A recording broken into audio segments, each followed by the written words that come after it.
So the central feature of this remedy is a hypersensitivity combined with an impulse to action.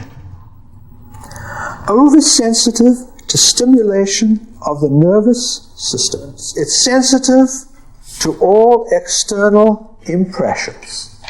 And this, the specific nature of this poison, yes, which paralyzes the inhibiting neurons, gives rise to a disinhibition, a state of action, of unchecked activity, of impulsive forward motion where nothing gets in the way.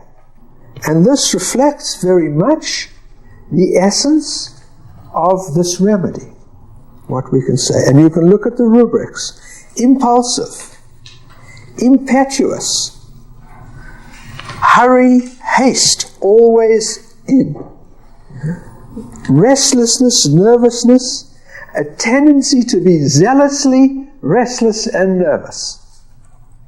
So when the nervous system is affected in this way, the main emphasis is on getting things done, on forward movement.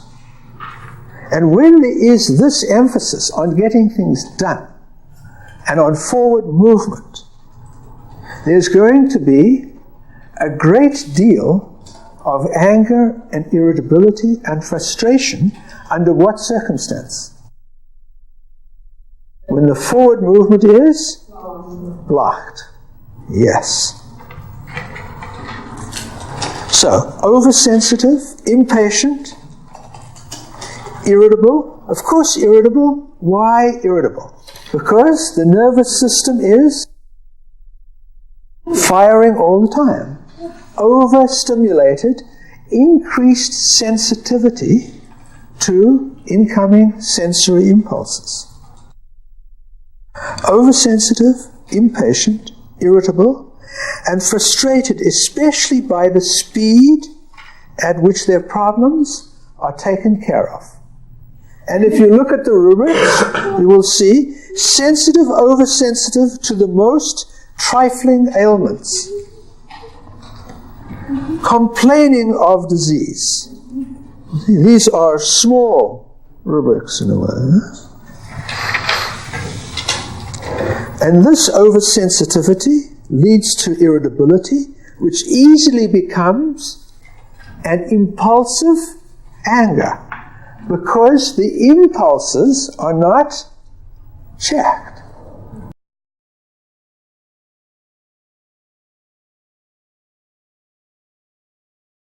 Is the typhoid miasm. And the reason I want to talk about it is because Nux vomica is part of the typhoid miasm. Nux vomica has usually been considered part of the psoric miasm. I think it will help you to understand Nux vomica if we put it in this perspective of the typhoid miasm. One of the characteristics of typhoid fever is high and long continued fever. Sometimes lasting weeks. Acute influenzas, they just come in, they just hit you suddenly, it gets extremely severe and it's over with. Typhoid comes in and it hits you not quite as suddenly, more gradual onset, and then it hits you and it stays for a long time. So it's a much more longer process. So you could maybe even call it subacute. It has a similar feature with acute, which is that it's a crisis situation. It's a situation which is totally urgent, life-threatening, but just a tad less than the acute miasm. It feels like an urgent situation, but not a life or death situation. That's the general feeling. When you see the patient, this should be the general feeling. And in the cases that we see now, it should be, which are more, like secondary forms of the typhoid miasm, it should be the same thing. We never see typhoid I mean, in this country, I think it's virtually unheard of. I've never seen a case in my whole career. But we see a lot of patients that are in this miasm. And the feeling inside the patient, of the typhoid patient, is that same kind of feeling. But it's a useful exercise to think about gold and all the meaning of gold and what has happened in the history of man around gold, around collecting it, around commerce, around the murders that have taken place for it, all these things. And then you can look at the attitude, the delusions, the dreams, and match them up. So these things, which are common to us in our lives, either because we don't have them, or because we want them, or because we've read about them, we can actually understand them quite well, in a way, without having to turn so much to books. I've been sort of thinking and experimenting a little myself with how to teach these remedies, how to express them,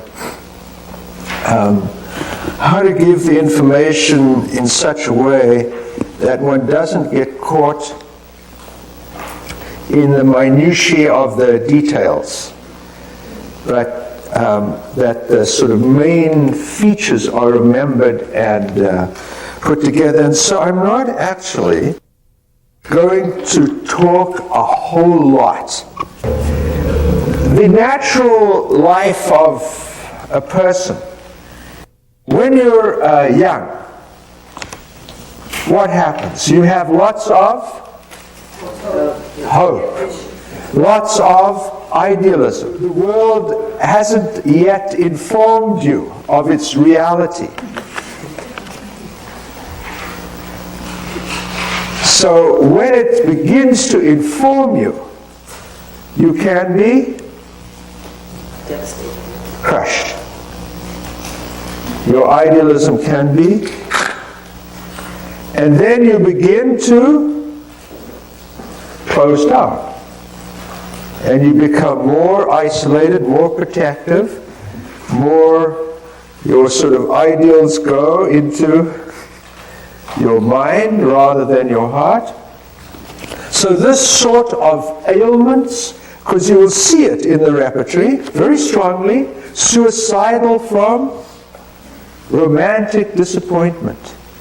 Strong ailments from grief. I'm not saying it can't happen to someone in their 50s or 60s, but the chances are that this is going to be in the younger yet tender organism.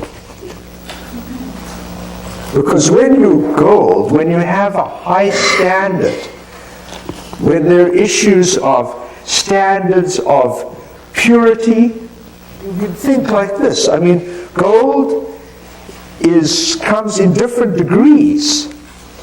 Yes? I mean, you could get gold which is 14 karat or 18 karat, or these sort of measures of purity are inherent in our relationship to the substance. So you're young and you're striving for high standards, for purity, for goodness. And of course, when you meet in relationship and something goes wrong,